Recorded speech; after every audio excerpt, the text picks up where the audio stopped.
Hey, what's up everybody? I wanted to bring you a full race recap of the number 24 Hendrick Motorsports Garage 56 Camaro that Nascar has brought to the 24 Hour of Le Mans.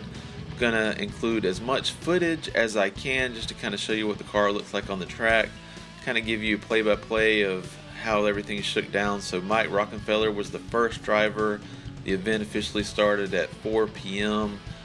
Here's the pace car going in, and you can see the hypercars leading the way. LeBron James waving the flag. He's the king, so he gets to do that, so that's kind of cool. So this is how it started, and let's kind of check in with the 24 car throughout the race. So at 5:25 p.m., Jimmie Johnson hopped into the car for the first time for his first trip around Le Mans. He was in there for about an hour. Then he swapped out with Jenson Button. You can see that driver change here went pretty smoothly.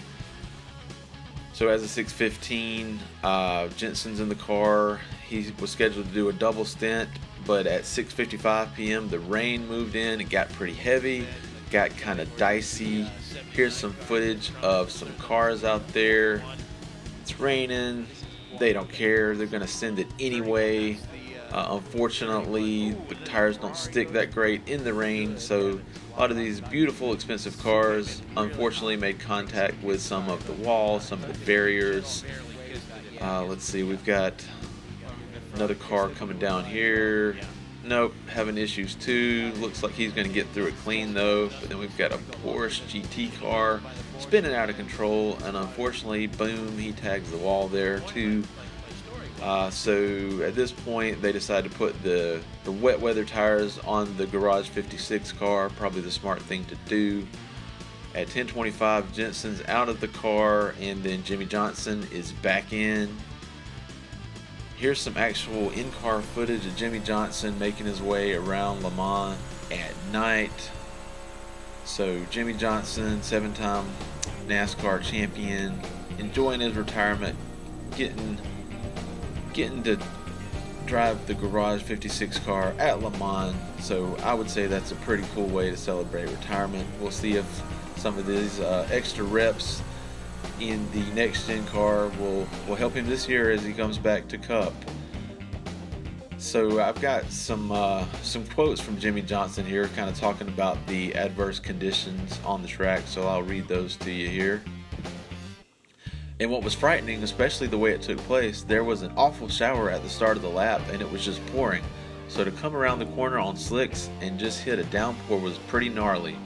Really, to get the car around, get wets on it, and then really kind of understand how the wets would perform. We probably ran 2 or 3 laps too long on the wets. They really fell apart once the track started to dry. Put the slicks back on, and as fast as the GT cars are on the track, running those guys down.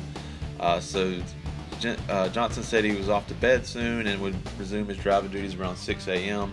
So at this point, Mike Rockenfeller jumps back in the car. Here's him getting psyched up, getting ready to get in the car. Looks like he's going to jump in here. Crew's going to do a pit on the car, get him back out there on the track. Looks like the pit stops have all went pretty well for the team.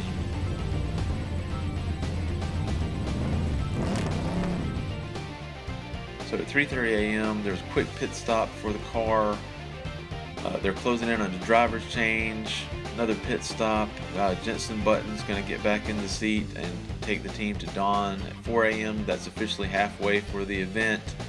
Jenson's back in the seat, and the crew actually noticed a tire losing pressure. And it's a good thing they did. They were able to change the tires before it became a problem. I wanted just to show you guys some footage of the car. This is from practice actually, but it give you an idea of kind of what the car looks like on the track at night. Unfortunately, there wasn't a lot of footage of the car during the actual event being provided. So I wanted to share this with you just to give you an idea of how the car looks going around Le Mans at night.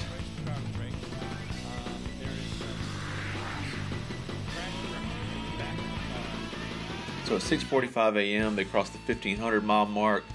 Jimmie Johnson's back in the seat. Overcast conditions. cool weather. Car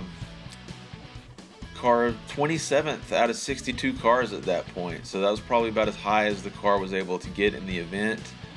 At 8:42 a.m., Mike Rockenfeller jumps back in the car, giving Jimmie Johnson another break. So here's the crew at it again.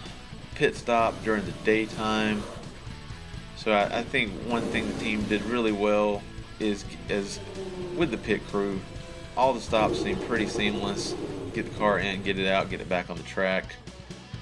So at this point, 31st overall. Here's some more footage of the car actually driving during the daytime, early in the morning. Actual footage of the event, so like to see that.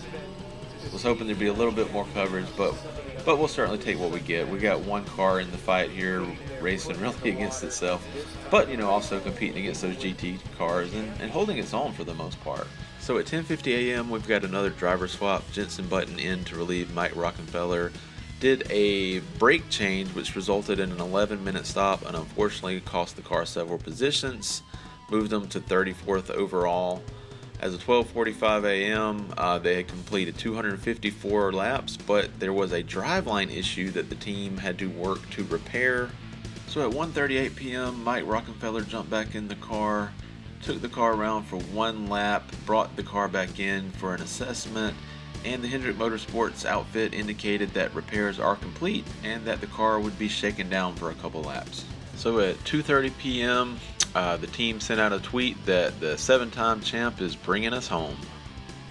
So here's just some more footage from the car at the event, kind of showing it navigate the course through various conditions, day, night. Get to see a little bit of pit crew action here. But let's go ahead and look and see how the car did overall. So out of 62 cars in the event, the car ended up finishing 39th overall. Car finished behind 9 of the GT cars and ahead of 12 of the GT cars, so not a bad showing.